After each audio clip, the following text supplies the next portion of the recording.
அனைவருக்கும் வணக்கம். நாடு முழுவதும் பரபரப்பு. நீட் தேர்விற்கு எதிராக மாணவர்கள் போராட்டம். இந்த சூழ்நிலையில் தமிழ்நாட்டில் ஜனநாயகன் படம் ரிலீஸ். நாடு முழுவதும் நீட் தேர்விற்கு எதிராக போராடி கொண்டிருக்கும் பொழுது ஜனநாயக படம் ரிலீஸ் செய்வது தவறு என்று சில சமூக ஆர்வலர்கள் பேசி வருகிறார்கள்.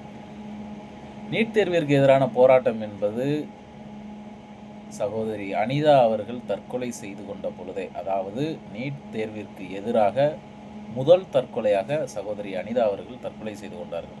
அப்போதே தமிழ்நாட்டில் மிகப்பெரிய கலவரம் வெடித்தது. நீட் தேர்விற்கு எதிராக பல மசோதாக்கள் நிறைவேற்றப்பட்டன. சட்டமன்றத்தில் பலமுறை குரல் எழுப்பப்பட்டது.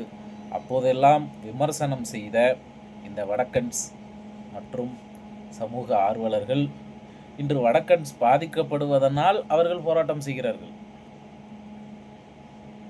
குறிப்பாக வடக்கு மாநிலங்களில் நீட் தேர்விற்கான வினாத்தாள்கள் வெளிவந்ததும் அதனால் அவர்கள் பாதிக்கப்பட்டதன் காரணமாக இன்று அவர்கள் போராட்டம் செய்கிறார்கள். ஆனால் தமிழ்நாட்டில் என்றோ நீட் தேர்விற்கு எதிரான போராட்டம் என்பது தொடங்கிவிட்டது. தொடர்ந்து நடைபெற்று கொண்டுதான் இருக்கிறது.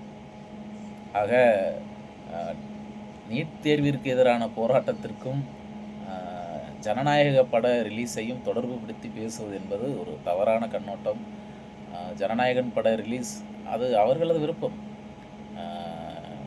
சிஎம் சார் அவர்களுடைய ரசிகர்கள் மட்டுமே அதை கொண்டாடுகிறார்கள். விஜய் ரசிகர்களோ, சூர்யா ரசிகர்களோ, அஜித் ரசிகர்களோ, விக்ரம் ரசிகர்களோ, தனுஷ் ரசிகர்களோ இதை கொண்டாடவில்லை. தாராளமாக போராட்டத்தில் கலந்து கொள்ளலாம். ஆகையால் நீட் தேர்விற்கு எதிரான போராட்டத்தையும் ஜனநாயகன் படத்தையும் ஒப்பிட்டு விமர்சனம் செய்வது என்பது ஒரு தவறான கண்ணோட்டம்.